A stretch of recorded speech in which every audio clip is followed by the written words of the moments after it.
Israel ने पहले Hamas के मुखिया इस्माइल हानिये को निपटाया और उसके बाद हिजबुल्लाह प्रमुख हसन नसरल्लाह को हवाई हमले में ढेर कर दिया और नसरल्लाह के बाद हमास के नए मुखिया याह्या सिनवार को भी गाजा में ढेर कर दिया। वहीं दूसरी तरफ बेरूत में नसरल्लाह का उत्तराधिकार हाशिम सैफुद्दीन भी मारा गया। इसराइल ने एक के बाद एक हिजबुल्लाह और हमास के सबसे बड़े नेताओं को मार गिराया और इसी बीच इसराइल ईरान पर जवाबी हमले की तैयारी भी कर रहा है। लेकिन ईरान ने साफ कह दिया है कि अगर इसराइल ने उस पर हमला करने की कोशिश की तो उसका अंजाम बेहद ही बुरा होगा।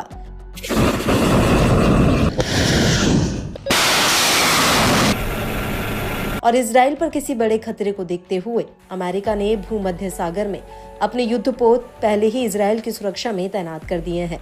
लेकिन इन सब के बीच एक बड़ी खबर ये है कि हमास के सीनियर नेता रूस पहुंचे हैं।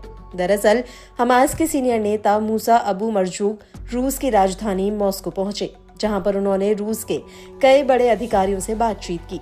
ये जानकारी रूसी न्यूज एजेंसी RIA नोवोत्सी ने दी है।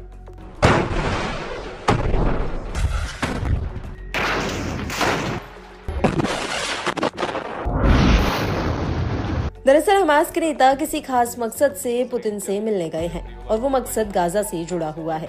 दरअसल हमास नेता मूसा अबू ने मॉस्को में रूस के कई बड़े अधिकारियों से मुलाकात की है और इस मीटिंग के दौरान उन्होंने पुतिन से गुजारिश की है कि वो फिलिस्तीनी राष्ट्रपति महमूद अब्बास पर इस बात का दबाव डालें कि वो गाजा में युद्ध के बाद एक यूनिट सरकार बनाए जो वेस्ट बैंक से लेकर गाजा पर शासन करे। इसको लेकर मूसा ने न्यूज एजेंसी से कहा कि हमने फिलिस्तीनी राष्ट्रीय एकता से जुड़े विषयों और एक यूनिटी सरकार बनाने पर चर्चा की जो युद्ध के बाद गाजा पर शासन करे।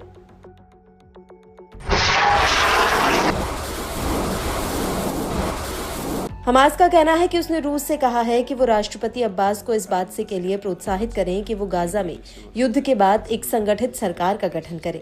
आपको बता दें कि मोहम्मद अब्बास फिलिस्तीनी अथॉरिटी के मुखिया हैं और अब्बास भी इस वक्त ब्रिक्स सम्मेलन में हिस्सा लेने के लिए मॉस्को में मौजूद हैं। गौर करने वाली बात यह है कि करीब 30 साल पहले ओस्लो अकॉर्ड्स के जरिए फिलिस्तीनी अथॉरिटी का गठन किया गया था जो कब्जे वाले वेस्ट बैंक पर सीमित रूप से शासन करती है और इसी वेस्ट बैंक को फिलिस्तीनी भविष्य का एक आजाद देश बनाना चाहते हैं। आपको बता दें कि फिलिस्तीनी अथॉरिटी पर राष्ट्रपति अब्बास की फतह पार्टी का नियंत्रण है जिसके लंबे समय से हमास के साथ अच्छे संबंध नहीं है। वहीं इसके उलट गाजा पर इस्लामिक अतिवादियों का शासन है और फिलिस्तीन के इन दोनों धड़ों में एक छोटी लड़ाई हो चुकी है और इसी वजह से अब्बास की पार्टी को साल 2007 में गाजा से निकाल दिया गया था।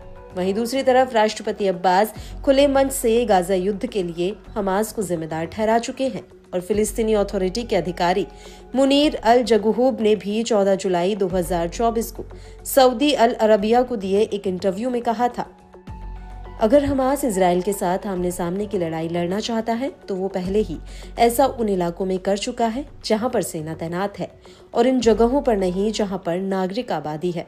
हमास हकीकत में आम जनता को ढाल बनाकर छिप रहा है।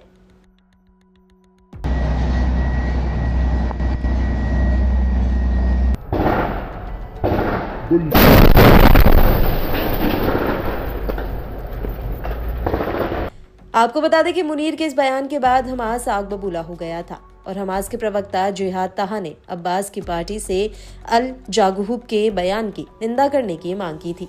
ताहा ने अपने बयान में कहा था कि आपको इजराइल के झूठे आख्यानों को बढ़ावा देना बंद करना होगा और बर्बर हमलों के खिलाफ निर्णायक और दृढ़ लड़ाई में हमारे साथ खड़ा होना होगा।